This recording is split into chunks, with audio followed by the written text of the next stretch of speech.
Billy Bob's Space Trucker. Chapter 29.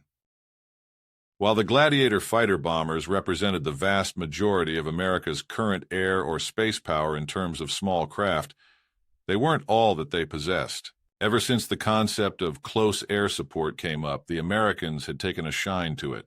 The current evolution of this was found in the AF-72 Wild Boar, an 8-engine close air support platform made with quadruple redundancies throughout all systems. They were bulky and fat, with the armored cockpit in the center carrying as much protection as possible for the pilot. Everyone called them flying pigs, some with affection and some with derision. They were also loaded for battle, possessing dual 2-inch bottom-mounted cannons, 4 side-mounted street sweeper miniguns, 32 launch tubes compatible with NX-83 air-to-ground Hellfire missiles, NX-84 can-opener anti-armor missiles, or FA-67 forget-me-not multi-purpose missiles. The Flying Pig was fat enough to carry 14,000 2-inch rounds, 128,000 minigun rounds, and 2,000 missiles in any configuration. This was all encased in several inches of titanium alloy and the newest, biggest shield bubble humans could make. They weren't fast, with a top speed of only 100 miles per hour ground speed. They weren't going anywhere fast compared with normal assault craft or fighter bombers, but they didn't need to. "JJ, wake up. We got the call," came a voice over the pilot's helmet as she woke up. She'd been sleeping in her cockpit since the battle on Bastion was in full swing, and you never knew when the opportunity would arise for their pigs to get called up. She was already spinning the engines up, flicking switches as she checked her systems, getting positive greens across the board. She rubbed the sleep from her eyes with one hand as she toggled her comm. "I'm up, Timmy Joe. Got your hog squealing?" she asked. "He's ready to roll around in the shit." JJ smiled at his reply as her hog lifted up off the landing pad only half a second after Timmy Joe. She checked over her loadout, full ammo. They'd given her the usual split, 667 can openers and forget-me-nots, plus 666 Hellfire missiles, which made her smile as it always did. "What's our MO?" "Roll in, fuck shit up. Same as always," her fellow pig pilot said. She read the map as the display came up in front of her. The cockpit was in the center of the beast, so she relied on various video feeds and map projections to fly and target. A mixed Libertonian and Stormtrooper detachment was holding a fort in the middle of a mountain valley near one of the bigger cities. If they could hold on to it, they could continue to deny the crabs the ability to fill the valley with AA emplacements. A damn good idea if she ever heard one. They knew this, though, and recently the crabs had stepped up their attacks, flooding the valley with as many soldiers and crawlers as they could. The base was under very heavy assault, and the brass were having trouble getting armor into position, so it was up to the pigs to bridge the gap. They rumbled over the plateau on the edge of the valley, dropping down as they approached the base. It was smoking heavily, and chunks of the wall were broken apart, her black and white screen giving her clear contrast to see the bullets flying out and the energy bolts heading in. "What song do you want?" Timmy Joe asked, since it was her turn. Good question." She scrolled through her songs on her implant before smiling. Real sleigh bells." "What?" "It's my turn, I get to pick. And I'm going to queue up Paper Airplanes next." "Golden oldies, huh?" "You can pick when it's your turn." She quickly flicked a few switches that hadn't been stock on her pig. The first thing every true pig pilot did after getting a new one was to buy the biggest, loudest speakers they could onto the exterior and slave them to their implant's music. The crabs assaulting the base gave pause, looking to the night sky as the sleigh bells started, alerting them to the presence of the flying pigs. The second hint they were about to have their night ruined was when both pilots pulled the triggers and the dark was filled with flashes as their cannons started belching out the mini-meteors. JJ cycled her missile tube so as the song sang out 16-666 like the Pentagon. She fired all 32 loaded Hellfire missiles, her eyes gleaming as if they were burning, instead of all the crabs she'd just set on fire. The first of their AA response started after that, matter slammers hitting the shield as she watched the energy level decrease. The flying pigs hovered over the battlefield, advancing slowly as they each began to cycle through missiles, peppering the crabs below with Hellfire, while making sure to hit the crawlers with can openers. Their street sweepers spun up as well as they began to simply fire upon all hostile targets. Brass simply rained down upon the bodies of the dead crusticans as the flying pigs hovered over the battlefield. The crabs had stopped advancing on the damaged base. Instead, they were falling back across the craters and broken ground to try and escape the flying death machines. More matter slammers hit the shields until the energy bubbles were gone. The outsides of the flying pigs started taking direct hits now, as inside the pilots kept their guns firing while diverting systems and monitoring their engines. "Engine 2 gone," JJ said as she shut it down. "Left forward street sweeper out." Neither pilot was backing down as they slowly rumbled over the battlefield while rill blared loud enough to still be heard over the intense sounds of cannons and miniguns firing. Inside the base, the Libertonians and humans were dragging wounded to safety and putting out fires, some trying to get defensive emplacements operational once more. This wasn't the end of the battle, not by a long shot, but this was a small smoke break for the soldiers, and they'd take every chance they had to reload and prepare. All the while, the music rang out over the sound of death being unleashed on the crabs. 6 missile tubes busted. "Engine 3 out," JJ said as she kept monitoring her systems, watching them flash yellow one by one. Pig pilots went through subsystems like most soldiers went through bullets, and they went through bullets like, well, something even faster. Very, very fast. 1 and 2 are busted, left cannon jammed, clearing. Something big stood up near the hills the crabs were scurrying towards, a crawler they hadn't seen before. Big fucker. Bigger than their matriarchs, even by a good margin. Had to be some sort of assault bot. It fired off 2 large bolts, which slammed into Timmy Joe's ship. Fuck! That's done it for me. Down to 7 and 8, cannons gone, 1 street sweeper. "I'm out, JJ. Pull back!" "I'll see you back at base," JJ said, focusing her cannon fire on the big bot. It fired off 2 more of those massive bolts her direction as she tried to juke to the left. It still hit the right side of her pig as she shook in the cockpit.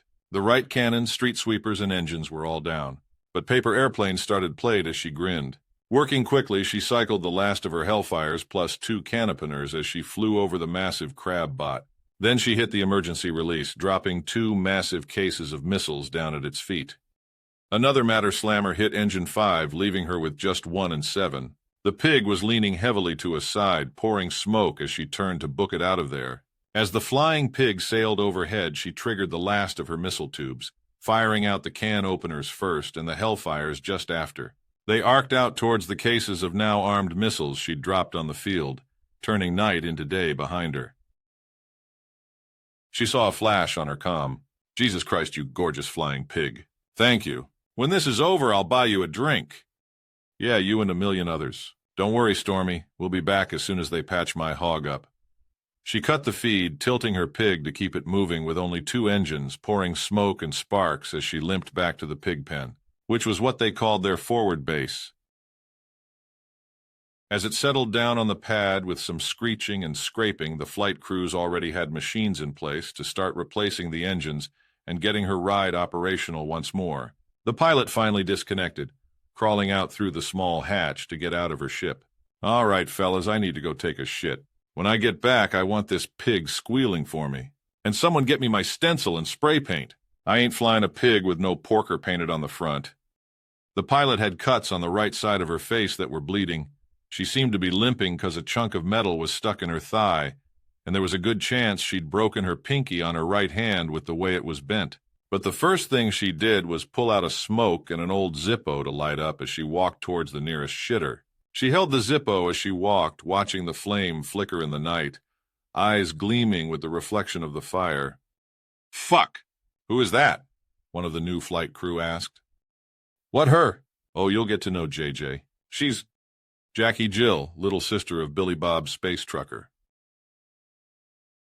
The CIA senior agent had given up waiting on Billy Bob and instead explained the situation to Emily, who in turn would explain things to Billy Bob once all the space hamsters were too tired of being tossed in the air or exhausted from laughing as he blew fat raspberries on their bellies. It took about an hour until they were all tuckered out, retreating to the crew quarters on the Rosie to pile up and sleep in a giant pile of chubby space hamsters. Emily and Billy Bob were in his Longhorn as he pet Mittens, making up for not being around much by scratching the animal's cheeks and letting it sleep on his lap. He wasn't sure how it was different from sleeping on the bed, which is what the lazy cat almost always seemed to do. But somehow Mittens felt it was different. "So what's the deal?" he finally asked Emily as Mittens let out content purrs. "I'm rather surprised, honestly. The space hamsters got in contact with your CIA somehow and let them know they had a few select members in power who wanted to assist the war effort. It turns out the ass faces have been lying this whole time." Billy Bob stared at her then, a sort of blank expression taking over his face. She was moving her hands and talking about something, and he heard words like council and foundation and secret and treaty being tossed around. He got the general idea the ass faces were assholes and had eaten some guys the space hamsters liked, but lied about it. He wasn't sure about all the other stuff she was going into, but he was vacantly staring at her chest. She had that little tuft of feathers right where there would be cleavage if she had breasts. Her chest had an appropriate shape. Idly, he scratched Mittens' chin as the cat burred, slowly sliding off his lap, so he had to keep pulling the cat back into place. Did he ask her what was under the vest? I mean, they were supposed to be mates now, right? Wait, did that mean they were married? Or just, like, together? Shit. Did he need to buy her some jewelry? Did Libertonians like jewelry? She liked colors and stuff. Maybe if he got her, like, a prism. She kept talking, and he would nod and make a little sound of acknowledgement now and then. More about the ass faces being assholes and how this could totally change their luck in the war. But so far they'd had good luck, so, how should he approach it? Try and be all casual? Or wait for her to get all affectionate and rub cheeks? What was his plan of attack here? She was already acting possessive around other women. Did he even want to go that route? That CIA guy hadn't actually mentioned sex when talking about Libertonian unions. Well, he mentioned reproduction, but that was apparently optional. Not like they could breed. Could they? He was on a space station with a Space Eagle raptor and a bunch of space hamsters, and he could adjust the gravity at will and travel faster than light. But messing around with biology seemed awfully finicky. Like those flesh-eating planets they'd made by mistake 100 years back while trying to genetically engineer a new plant to survive the pests on that new colony. The only good thing that came from that was a bunch of hippies got eaten. Speaking of, whatever happened to those smelly space hippies and those living rock creatures? Stoners. Oh, how had he not thought of that sooner? Wait, where had he been going with this? Emily was staring at him. So, Mr. Monopoly Hamster is an important counselor, and he hates the ass crabs, and he's going to help us mess up the big government meeting that I've been trying to get you to this whole time. When is that again? At the end of this space week. Jesus Christ. Is it? I thought we had way more time. He blinked a little at the realization he'd been traveling with her for almost a month now. In fact, he was fast approaching Halloween. Maybe he'd show her how to go trick-or-treating. Wait, where was he going to find her a costume? And also, where was he going to find a place to go trick-or-treating? Shit, maybe if they finished up this galaxy-ending thing soon, he wouldn't miss it. Oh, but America was at war, and UHG Halloween just wasn't the same. Oh, but Canada. They weren't bad. After we expose the founders for the suppression device and the space hamsters throw their support to us, it'll really undermine their authority. I'm not sure how much influence they have over the other species, but there's a chance we'll only have to fight the fleckos, ass-faces, fish cops, and space poodles. Isn't that what's going on now? Well, that's because the other species have to build up and move into position. Those three were simply the only ones ready for war. That reminds me, I haven't heard much about the fleckos in the war. Well, they mostly engage in what most species would consider a brutal melee combat style. So, humans probably crush them without much effort. Ha! That'll teach those dancing posers who get served an F in the A. I still don't know what that means. Don't worry about it. She smiled at him then and leaned forward a little. You know, we're all alone now. He froze as she said that. He hadn't decided how to approach this yet. She was taking the lead. What did he do? Play it cool, Billy Bob. Well, aside from Mittens. He lifted the cat up, who let out a snort as he was disturbed from his resting place. So Billy Bob quickly sat up back in his lap, rubbing a hand along the cat's belly as it opened its arms and legs up. Then he gasped as the cat had wrapped those big paws around his hand and started to bite and kick his palm. Ow! Knock it off, you furball! He tossed Mittens off his lap, the cat landing on his feet and staring back at Billy Bob before sitting down and starting to aggressively clean himself in a way only cats seem to be able to do. "Well, now we don't need to worry about him," Emily purred out. This is very true. It's just the two of us now." Did he break out the present? No, he still wanted to save that. Music? Oh, should he get a slow jam going? Had he exposed her to those yet? Then he watched her lean forward before pausing, shivering as her feathers seemed to get all ruffled out before smoothing over, and she opened her mouth in what he realized was a yawn. "But it's been almost 5 hours since I slept. I'm really tired." "Yeah, and you've been so busy. Why don't you sleep? I'll take Stomper out and play with him some while everyone's asleep so I don't bother them with the high gravity." "That's a good idea." She stood up and he figured she'd wander on by, but instead she reached over to brush a hand through his hair. He had to admit he froze for a second before feeling that she was wearing her glove. Then she slid into his lap, which he also didn't expect. She was so tall but so light. He could easily support her on his lap, but with how tall she was, it wasn't like cradling a normal woman on his lap. She still looked down at him easily. I'm really glad you chose me. Hey, we've survived all kinds of chaos so far. I'm sure a little more won't hurt." "Are you implying our relationship is going to be chaotic? Seeing as you've nearly killed me twice?" "Yes, I do." "Oh, hush. Once this is over, I'm sure there will be peace. And then we can have some nice quiet time together, enjoy state dinners and ceremonies." "Whoa, whoa, whoa. What part of our time together has made you think I want to be part of any sort of official dinners?" "Oh, come on. You're the diplomat. You go. Just bring me back a doggy bag." She frowned before he went on. "That means bring me the leftovers from dinner." "Oh, well, you'll have to get used to at least a few. You're going to be a big hero, you know." "Shit, this is why I wanted to become a space trucker after my service was done. No one expects anything formal from a space trucker." She laughed and got up from his lap before curling up on the bunk. Once she was lying down, he got up, walking into the cargo bay to get Stomper. The six-legged, four-eared space fox was excited to see him like always. Billy Bob smiled and grabbed the giant bone, opening the back hatch to let them both out before he turned the gravity up inside just the Atlas's cargo bay. The giant space fox, was that it? Was that the name he'd choose? Giant space fox. Why the hell didn't he think of that sooner? He was going to save UHG diplomats so much time trying to explain what species looked like with his simply naming system. Either way, the giant space fox had been growing slowly but steadily since he'd liberated him from those stupid space hippies. It still stomped happily when he would grab that big, fluffy tail and wag it around, but he wondered how long it would be until he'd have to be careful before the creature knocked him down when it jumped on him happily for the toy. He tossed the toy around and played with Stomper for an hour to make sure both he and the animal got some good high-gravity exercise in before finally herding him back up into the Longhorn, leaving him with more water and food. Once that was done, though, he quickly looked around and started jogging. He didn't know how long the space hamsters would be out, and he needed to start gathering some intel.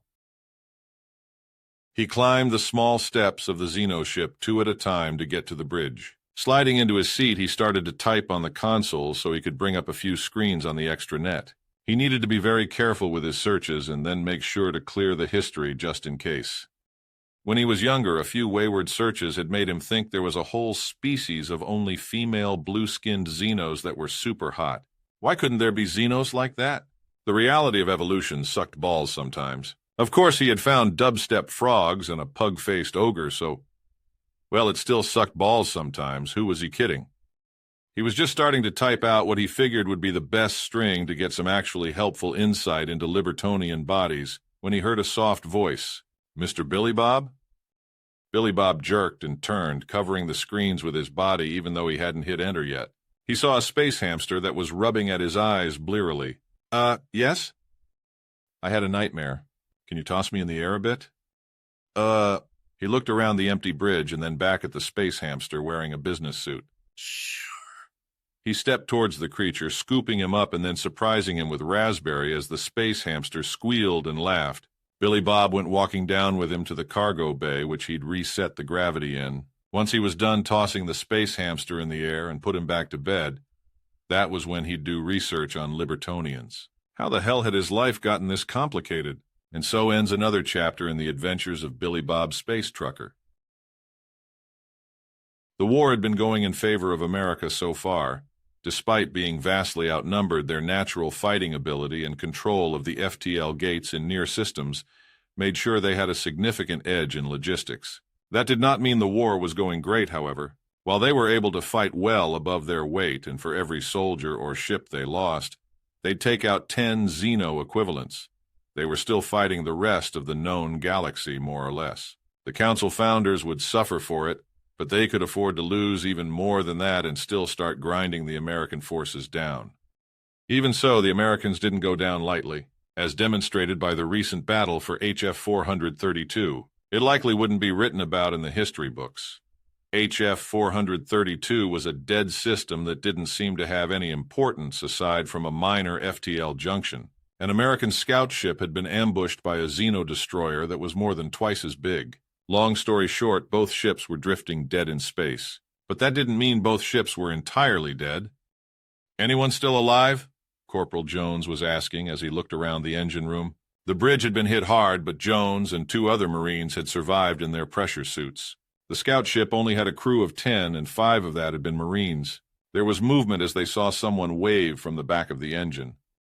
Jones moved around the damaged and vented engine room to see a figure in a pressure suit working on the engine. His suit had several patches on it and even duct tape in one spot. Overall, it was stained and damaged, but his tool belt looked secure. "The fuck are you doing?" "The ship is dead," Jones asked as he saw the person working. "And as the engineer, it's my job to scuttle it," came the reply. "Oh, Steve, right?" "Yeah, the name is Steve. If the Xenos want to try and steal our nav data, they'll turn this on to get the power going. And if everything goes right, it'll explode in their faces. Wait, but we need to call out of here for help." "They blew our comms up first. I already corrupted the nav comp just in case, but either way, the Xenos will find us before our own." "Shit," the Marine growled, thinking about how to break this to the others. As he thought it over, though, he looked through a hole in the side of the ship and saw the Xeno cruiser drifting across from them. "Hey, what about their ship?" The engineer looked up. Fuck if I know. I've never worked on a Xeno ship before." "Whatever, an engine is an engine, right?" "No, not even close." "Do you have any better ideas, Steve?" The engineer sighed and finished tinkering with the engine before shrugging. "Fuck, I guess it's that or just waiting to die in space. Get the others." Jones nodded and retrieved the other 2 Marines who had been trying to salvage the bridge to no avail. Howie and Tina met up with Jones and Steve in the engine room as they climbed through the hole to stand on the outside of their dead ship. "What makes you think we can turn it back on?" Tina asked. "We've got no idea if I could even start it up were it not wrecked in battle," Steve replied, clearly full of optimistic confidence. "But it's dying here for sure, or maybe dying over there. Only got so much oxygen left." "Thanks, Steve," Jones muttered. Teen and Howie jumped free, boosting towards the craft, but before Jones could, Steve stopped him. "Hey, I'm in an engineering suit. You're the ones in the Marine pressure suits. You gotta carry me." "Oh, sorry, nearly forgot." The Marine gripped the engineer under his arms, boosting across the void towards the destroyer, the dead planets of the system far away to their side. The 4 humans entered the Xeno ship the same way they left their own, through a hole in the side of it. They were up on the bridge, which had been smashed up pretty bad in the attack. Steve couldn't fit in any of the small chairs, so he leaned over a seat, typing on a console. "There's some power left, I think. I got no idea how to transfer it from up here. We need to get into engineering." The engineer led the Marines deeper into the Xeno ship. They were passing floating bodies of the Phyllis. Most people called them fleckos because they looked like geckos mixed with flies. He didn't like the look of the dark interior as their headlamps swept over the corridors. On top of being full of dead bodies, the shape was all wrong. Finally, they found the path to engineering, a massive blast door sealed in front of them. Steve tapped on a panel which hissed at him and flashed red. I'm guessing that means it's locked or still sealed against the pressure of the vacuum." He looked around then and pointed to another pressure door they could seal behind them. There wasn't any power to it, but there was a manual override. The problem was the bolt seemed to be missing a lever or handle to turn it with. "Maybe you need to solve a physics puzzle to find the last piece you need," Howie said. "And maybe you're an idiot." the engineer muttered as the Marines laughed. Instead of going searching, he just pulled a wrench from his tool belt and fastened it into place. I don't think these guys ever figured a single person could do something like this. He began to turn the wrench, slowly lowering the blast door into place as the machinery creaked and groaned. Why wouldn't they just leave something in place to lower this?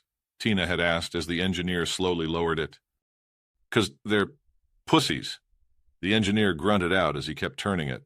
Finally, the blast door was sealed as he detached his wrench.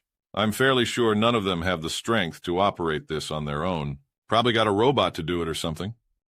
They turned back to the engine room and Steve stepped up, tapping on the control panel once more. This time it beeped at him and there was a hiss as the door opened, oxygen rushing in to fill the makeshift airlock. As the door slid up, they saw the light inside and were met with the surprised faces of what had to be 20 fleckos. They had swords and some sort of energy torch and a number of nasty-looking melee weapons.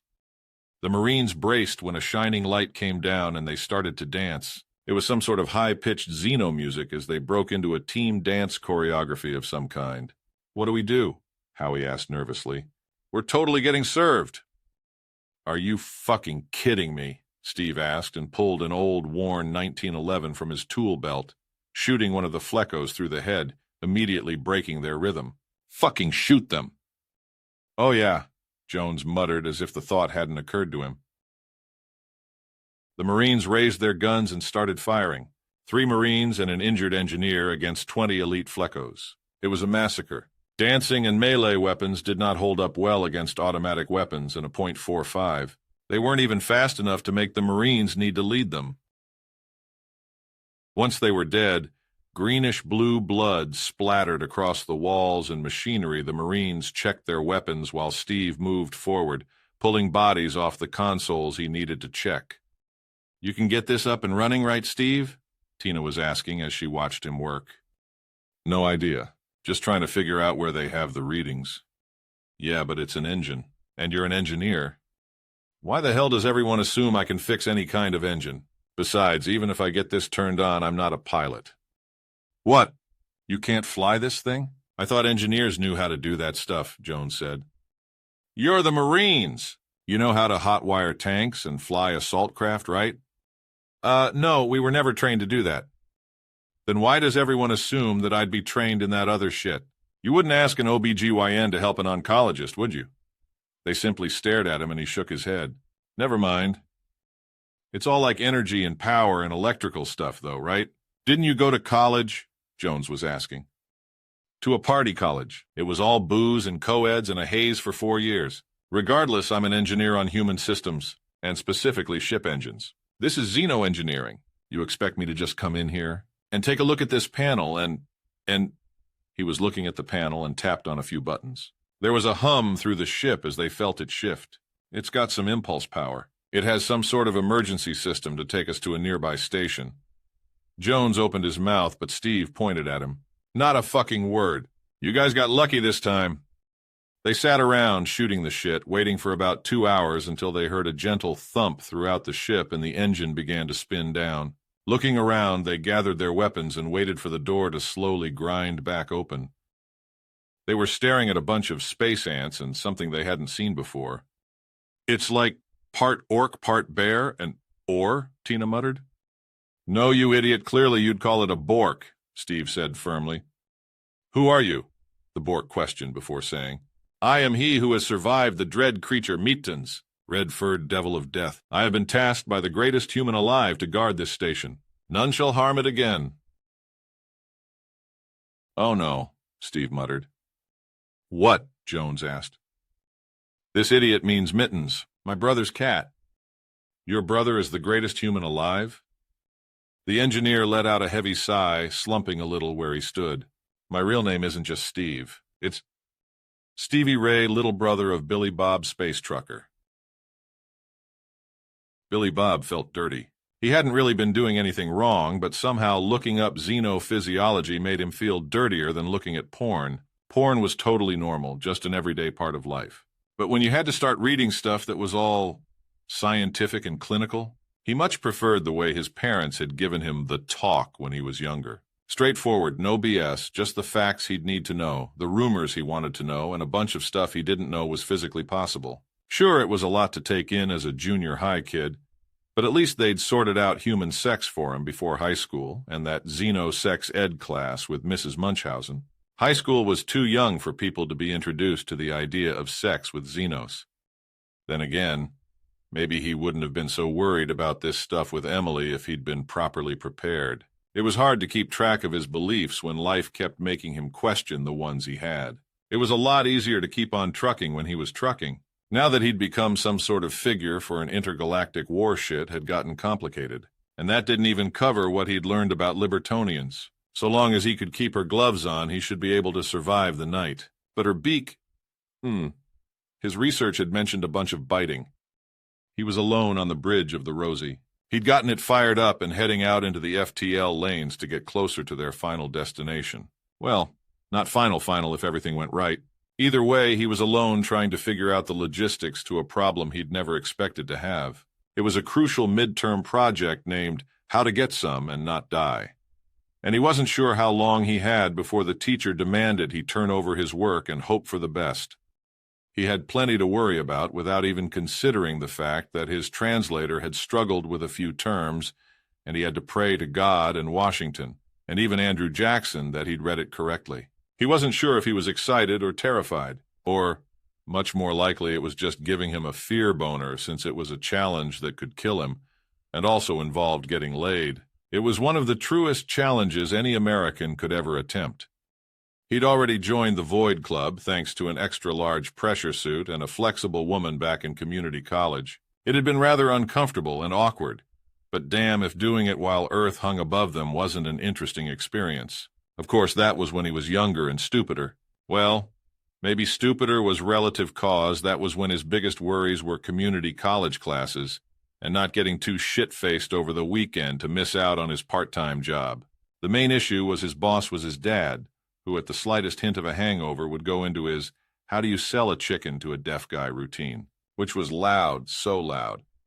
Billy Bob was deep in thought about how to proceed when he heard someone walking up the steps to the bridge. He quickly typed on the consoles, closing out the extranet windows and doing a quick check to see if anything had sound going that he might have missed. Once he was satisfied everything was off, he turned the screens back over to the nav comp and internal systems he was actually supposed to be looking at. "Hey, Billy Bob, all up here on your lonesome?" Emily said as he leaned back and smiled at her. She leaned in to rub her cheek against his for a moment and glanced at his consoles. "Wow, we're already this far along? Have you been flying through my whole sleep cycle?"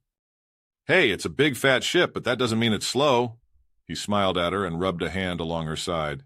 "The space hamsters should be waking up soon, right? Then I guess we should talk with their... what do they call their leader?" "A Khan." Billy Bob arched his brows at that. "What? Those fuzzy, fat little hamsters? There's got to be something wrong with my translator, hold on." He scrolled through his translator to figure out what was going on. He called them space hamsters. A group of hamsters was called a horde. Oh, his translator figured the leader of a horde should be a Khan. Well, time to change that. A little more custom input, and, okay, tell me again. "The fluffiest big shot fancy pants." "Excellent," Billy Bob said with a wide grin as Emily wondered just what it was he'd done. She knew he was up to something. So far, it seemed like he was going to have to learn how to settle in and relax, and share piloting the ship with the hamsters, since when they woke up he knew they'd offer to help him fly the Rosie. He should really spend more time with Emily, and talk with their fanciest pants to figure out what the plan was for ruining the galactic government. "You know," Emil slowly slipped around his seat, sliding into his lap. Once more, he was a little surprised at her weight compared to her height. He knew he should expect it, but it was hard to retrain a brain to relative weights after a lifetime of heavy gravity. "We're all alone." She rubbed a hand along his jaw as he blinked. He wasn't ready for this. "Mr. Billy Bob, sir?" He heard a voice squeak up from the stairs. Thank God. "Coming." He picked Emily up. "Sorry, looks like we're out of time." She huffed as he set her to the side and walked down towards the approach horde of hamsters. Come on up, come on up!" "You're the new bridge crew?" There was about 8 of them, which for Xenos was a skeleton crew to do what he was doing on his own. "Yes, Mr. Billy Bob. Can you throw us around, please?" Sorry, but not until after your shift is done. They all let out a collective groan. Sorry, but it tires you little fellers out too much. Can't have you dozing off on the job, can we? He rubbed their heads as he walked past, followed by Emily as he looked for their fluffiest, big-shot fancy pants. It took him a bit of time to discover all the rest of the space hamsters were in the mess. He saw the big top hat of Mr. Monopoly and shouted out, "Ah, there you are, my good hamster," which seemed to startle the figure who hadn't been facing him. The Xeno-diplomat grabbed all the food on his plate, shoving it into his mouth before turning around to look at Billy Bob, his cheeks nearly exploding with food, contrasting with the much too posh clothes he was wearing. "That is adorable," Emily whispered next to him. "I know. How has humanity not met these guys before? Seriously, Billy Bob, aren't they so cute? They override all my predatory instincts to kill and eat them." Billy Bob arched a brow at that and looked over at his girlfriend. Then he looked a bit more concerned when he saw a mix of hunger and amusement on her face. "Whoa, whoa, you don't eat sentient beings, right?" "Oh, no. It's just, they do resemble a prey species back home." "Keep it together, Emily." "Right, sorry." "Sheesh. Thinking about eating our guests. Humans would never do something that creepy. Well, Americans wouldn't at any rate. Well, moving on." Mr. Monopoly had been working to swallow down the giant mouthful of food he had, and they had to wait a few minutes before he could finally cough out. Apologies. You startled me, and my instinct was to eat a hearty last meal." That posh, upper-class British accent made Billy Bob smile. "That's just fine, Mr. Monopoly." "I say, what does that name mean anyway?" "Oh, you just resemble a very wealthy and affluent human, known for having only the fanciest of pants around." "Oh. What a remarkable fellow. Is he a living human?" "Ah, no. He's long gone, I'm afraid." Well, it can't be helped. I'm sure I'll find reading about his life most enjoyable. I do enjoy having the fanciest pants around, you know. Once I even paid a fellow for his fancy pants and took them on the spot. Yes. They're right up there with a nice pot of humbush and a few wicker nibbles to dunk in it." Billy Bob slowly shook his head as he watched the space hamster talk. Was this real? Was this some sort of joke the Brits were playing on him right now? They were probably still mad about the time their first space colony was raided on the 4th of July as the Americans stole all their tea and then threw it into that planet's star. Or maybe it was that time the Queen was taking a tour of the UHG colonies, and an American had rigged their sound system to play Stars and Stripes Forever instead of God Save the Queen on every planet.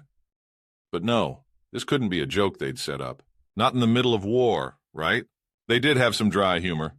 He'd keep his eyes open. No Limey was going to prank Billy Bob. All right, well, fancy pants aside. We were hoping to discuss the plan for getting us into the big council gathering. Ah. Yes, of course, most delightful indeed.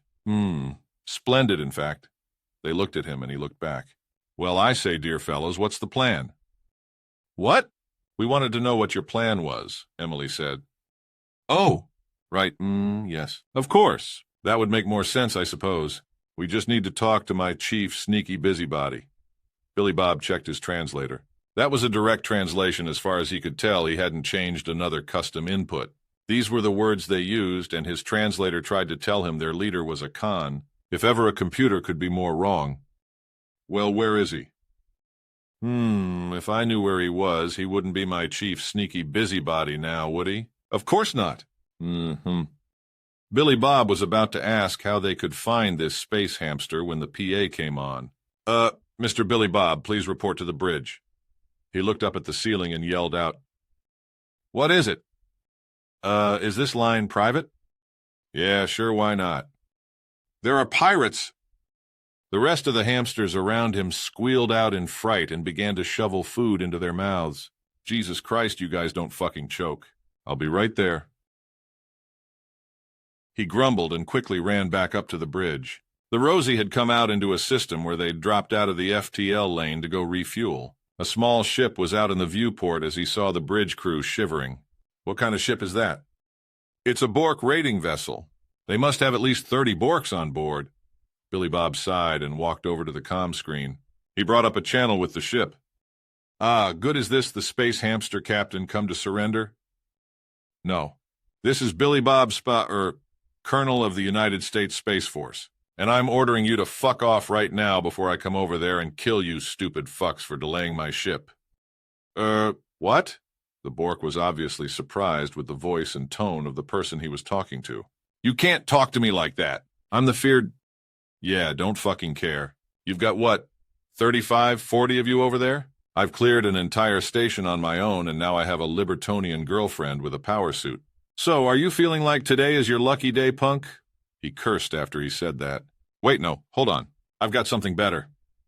He paused for a moment trying to think up something, but he was waiting too long so quickly he just went with, "Why don't you bend over and fuck your own face?" He yelled into the mic. What? That's not this must be a trick. That ship has space hamster registration.